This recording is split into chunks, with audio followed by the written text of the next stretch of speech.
परमेश्वर चाहे लें, पूरा मन से परमेश्वर पर भरोसा रखें और अपनी समझ का सहारा ना लें। उन्हीं के सुमिर के सब काम करें, तब उ तोहरा खातिर सोझ रास्ता निकली है।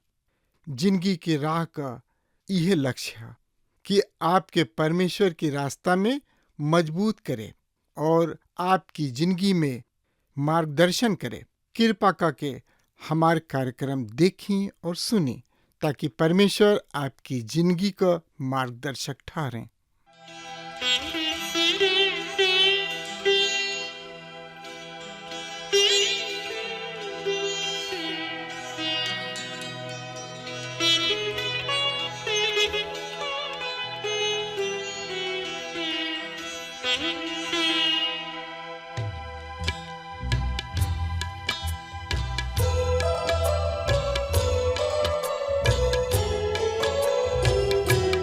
एक दिन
हाँ श्रोता मित्र भाई बहन, जैसे कि रउआ जानतानी कि एह दिन में हमनी के सपन्याह नाम के किताब के अध्ययन कर रहल बनी जा।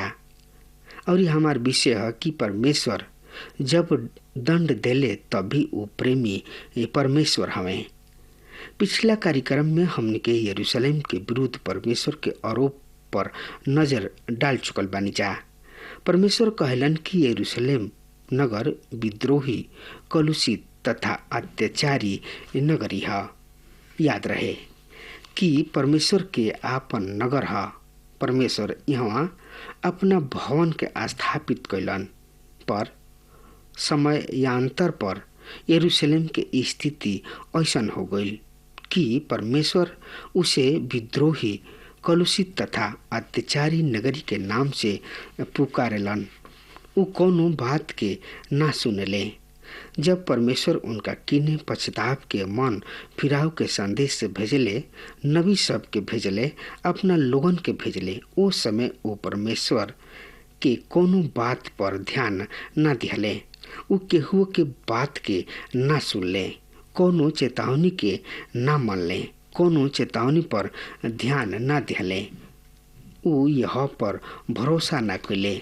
उन्हीं लोग परमेश्वर के न्योता के ठुकरा दिहले। उन्हीं लोग उनका समीप बनाइले। हाँ श्रोता मित्र भाई बहन, ई यरूशलेम के ही ना वरन हमनी में से अनेक लोगन के फोटो है और एकर परिणाम कठोर बा। जब परमेश्वर के न्योता यानी कि निमंत्रण पर भी मनुष्य परमेश्वर के नजदीक ना आवेलन त उन्हीं लोग के ओकर कठोर परिणाम भोगे के पड़ेला। यरूशलेम निवासी सब के खातिर, यहूदा देश के लोग के खातिर परमेश्वर के निमंत्रण ठुकरावल एगो भयंकर बात हुई। एकर परिणाम कठोर दंड है। आवे वाला पद में सपन्याह उनकर हाकिम तथा नबी सब के दया के बखान करतणे। मित्र तो और ज्यादा से ज्यादा जानकारी खातिर रुआ अपन पवित्र शास्त्र बाइबल निकाल लेनी है। तो में देखी सपन्याह नबी की किताब 3 अध्याय के 3 पद में यहाँ पर ए तरी से लिखल गई बा, उनकर हाकिम गरजत सिंह हमें और ओहन लोग के न्यायी भेड़िया हमें, जौन की सांझी खानी निकलेला और फजीरे तक कुछ ना छोड़ेला। ओहनी लोग के नबी बकवादी और विश्वघाती है। ओहनी लोग के याजक पवित्र स्थान के अशुद्ध क देले बा और व्यवस्था के तूर मड़ोर कैले बा। यहोवा ओहनी लोग के बीच धर्मी हवे। उ कोनो अन्याय ना करी हैं। प्रति भोर उ आपन न्याय प्रकट करलन। उ चुकेलन ना, पर अन्यायी के लजा ना आवेला। हम जाति सबके नष्ट कर डलनी। ओहनी लोग कोना के मीनार खंडहर हो गईल। हम ओहनी लोग के डाली सबके उजाड़ देहनी। केहू ओकरा पर से ना निकलेला। ओहनी लोग के नगर उजाड़ हो गईल। ओकरा में एकहु जन नइखे, कोनो निवासी नइखे। हम कहनी, पक्का तू हमार आदर करबू और आदेश मनबू। अतः ओहनी लोग के निवास स्थान नष्ट ना कइल जाई। ओ सब के अनुसार जौन कि हम ओहनी लोग के खातिर ठहरावले बानी, पर उ फिर भी अपना एक कार्य के मृत्यु करे खातिर उत्सुक रहन। श्रोता मित्र भाई बहन, हम रुआ सामने 7वां पद पढ़नी हा। प्रभु अपना वचन पर आशीष देश।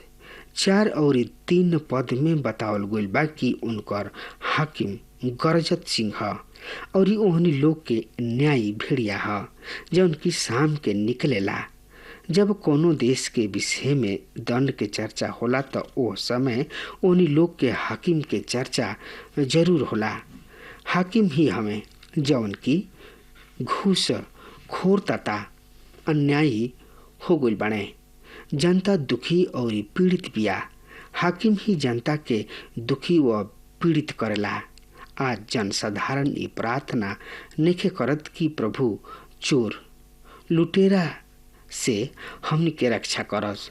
वरन ई प्रार्थना करलन जब वो घर से बहरी निकललन या अपना घर में रहलन तो उनकर इहे प्रार्थना होला कि प्रभु जी हमरा के पुलिस से बचावा, हमरा के सरकारी दफ्तर के बाबू से बचा के रख।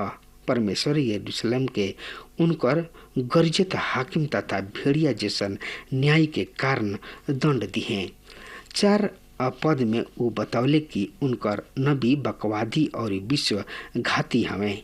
3 पद में हमनी के हाकिम के और न्यायी सब के विषय में पढ़नी हजा और उन्हीं लोग के विरुद्ध परमेश्वर के दंड के घोषणा करतणे।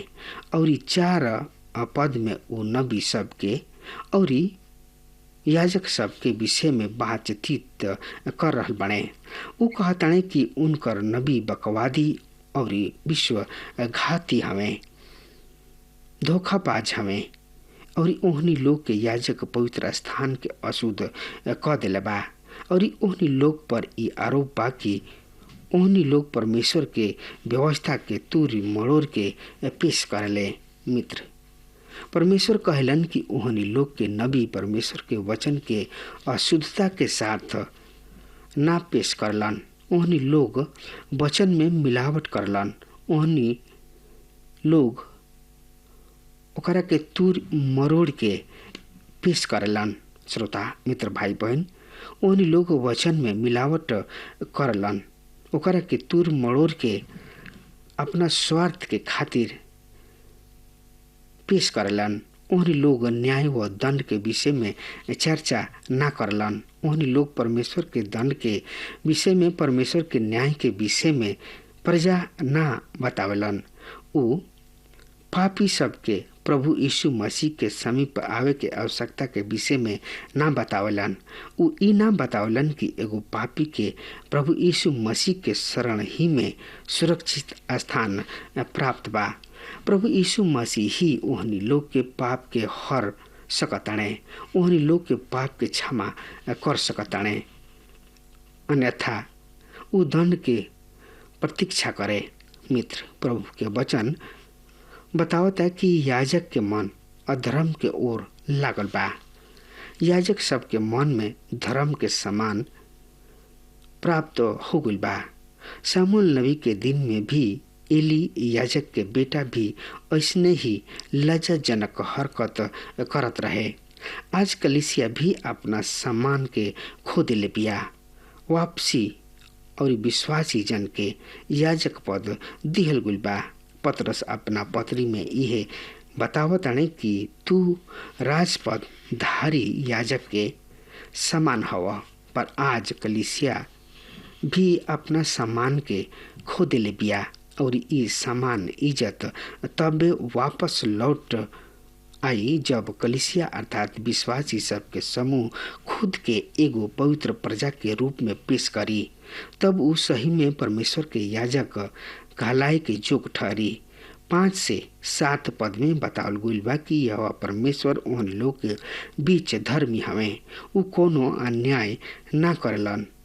प्रति भोर वो आपन न्याय प्रकट करताणे। वो चुकेला ना, पर अन्याय के लज्जा ना आवेला।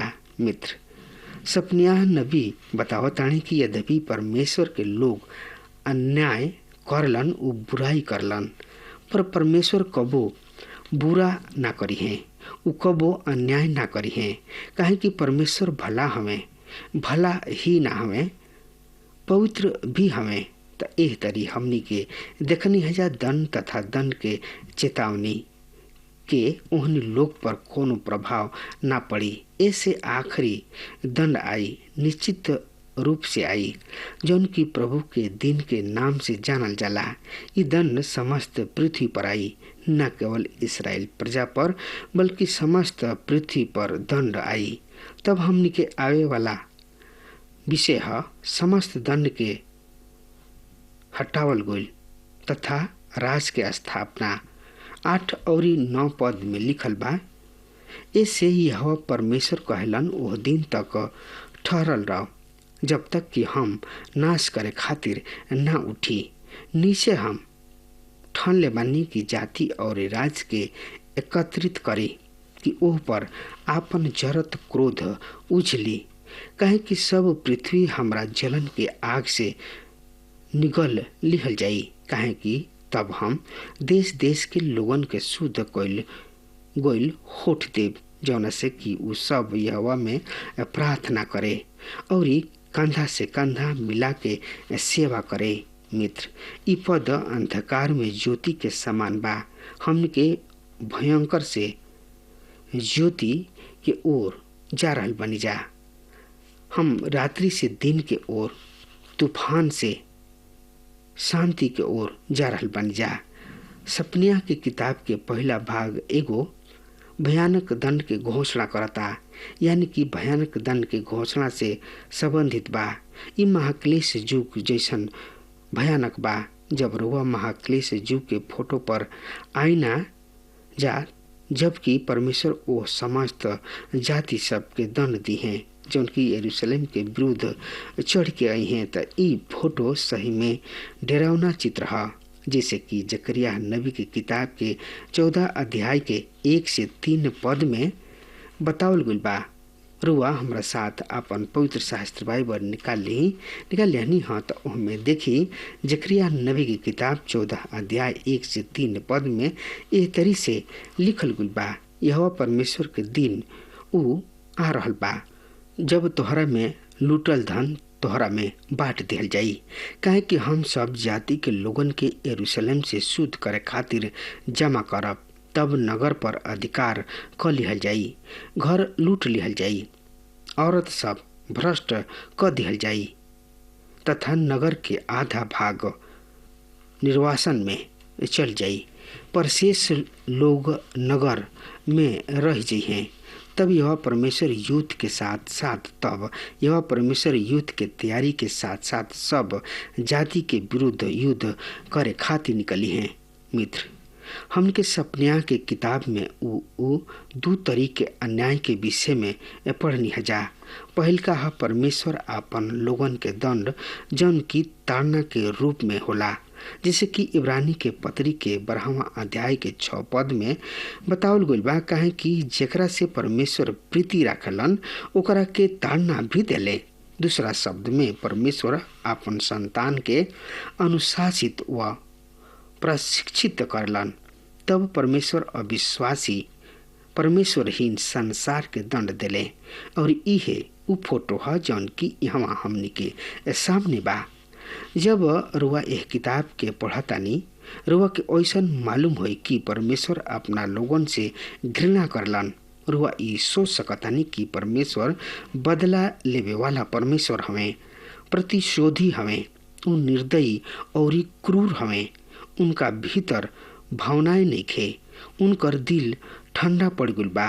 रुआ ई सब कुछ सोच सकतानी, फिर भी उ कथा जेकरा विषय में हम रुआ के किताब के परिचय देते समय बतौले रही, उ सपनिया के किताब के संदेश के सही फोटो है। ई ओ आदमी के कथा है जौन की रात के अंधकार में आपन प्रिय बच्ची के एगो शैल चिकित्सक के हाथ में सौंप देले और चिकित्सक ओकरा के चीर फाड़ के ओकरा रोग के दूर करलन और उनका जिंदगी के बचा लेताने। और ऐसे परमेश्वर जब दंड देले उ ओकरा से उस समय भी प्रेम करलन। जब वो अविश्वासी के दंड देले या अपना विश्वासी जन के दंड देले, उ प्रेम है। एक दिन ओह जिंदगी रूपी नाटक मंच के आखिरी दिश पूरा होई और ये पर्दा गिरा दिहल जाई। मनुष्य के एह पृथ्वी पर जौन की ई थोड़ा सा दिन बा समाप्त हो जाई और ए भटकल भुलाइल मानव जाति पर दंड आ पड़ी। पर प्रिय मित्र, परमेश्वर अपना संतान के पुनर्स्थापित करी है और हमनी के पाइप जा जौन की कुछ हमनी के एह पृथ्वी पर सहन कैनी जा। उसही में अप्रत्यक्ष कृपा दान है। ई बात समझे खातिर फिर एगो कहानी के प्रयोग करब। कहानी एह तरी से बा। सड़क के किनारे खड़ा एगो आदमी तीव्र गति से आवत यात्री एगो बस के हाथ दिहलन, पर बस चालक बिना ओकरा पर ध्यान दिहले तेजी से आगे निकल गई। वो आदमी के बड़ा ही गुस्सा आई और वो आदमी क्रोध से भर गई। वो कुछ सोचत ही रहन कि देखले कि वो बस दुर्घटनाग्रस्त आगे चल के हो गई और कई यात्री मुँह गुलन, चालक तथा अनेक यात्री घायल हो गए। तब वो आदमी महसूस कैलन कि सही में अप्रत्यक्ष कृपा दान रहे। मित्र, हमने के एगो स्वर्गीय पिता बाणे जौन की हमनी से कहलन कि तू कुछ समय जिंदगी के एह स्कूल में, एह पाठशाला में प्रतीक्षा करा। हम तीसरा खातिर एगो स्थान तैयार कर रहल बानी। साथ ही हम तोहरों के भी एह स्थान के खातिर तैयार कर रहल बानी। ध्यान दी श्रोता मित्र भाई बहन, हम तोहरा खातिर एगो स्थान तैयार कर रहल बानी ताकि तू उहाँ रह। साथ ही तोहरों के भी ओह स्थान के खातिर तैयार कर रहल बानी ताकि जहाँ हम बानी वहाँ तू रह। ये विचार के दिमाग में राजत्व हम सपन्या के शेष पद के देखे के 9 पद में हमनी के बतावल गइल बा, काहे कि तब हम देश देश के लोगन के युद्ध कैल गोइल होठ देव, जौना से कि उ सब यहोवा परमेश्वर से प्रार्थना करे और कंधा से कंधा मिला के उनकर सेवा करे। मित्र, ई परमेश्वर के मुख्य उद्देश्य है। परमेश्वर ए उद्देश्य के जरूर से जरूर पूरा करे हैं। हमने के एकरा के संपूर्ण खंड में देखे के, काहे कि अब हमनी के दंड के अंधकारमय वातावरण से निकल के ज्योति में खड़ा बानी जा। भजन संहिता 32:8 पद में परमेश्वर कहताने, हम तोहरा के बुद्धि देव और जाना राह में तोहरा चले के बा, ओकरा में तोहार अगुवाई करब। हम अपन नजर तोहरा पर लगौले रहब, हम तोहरा के संपत्ति देव। परमेश्वर खुद हमनी के मुख्य आवश्यकता सबके पूर्ति करे के प्रतीक्षा करलन और इस सपन्या के किताब के 3 अध्याय के 9 पद में प्रभु परमेश्वर कहतानी कि हम देश देश के लोगन के शुद्ध कोइल गोइल होठ देव। दूसरा शब्द में तब लोग गाली ना बकी हैं, परमेश्वर के निंदा ना करी हैं, झूठ ना बोली हैं, उ परमेश्वर के स्तुति प्रशंसा और धन्यवाद करी हैं।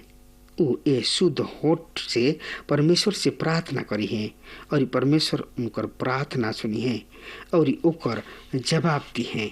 मित्र, आज मनुष्य परमेश्वर के सेवा के तीसरा श्रेणी के काम समझलन।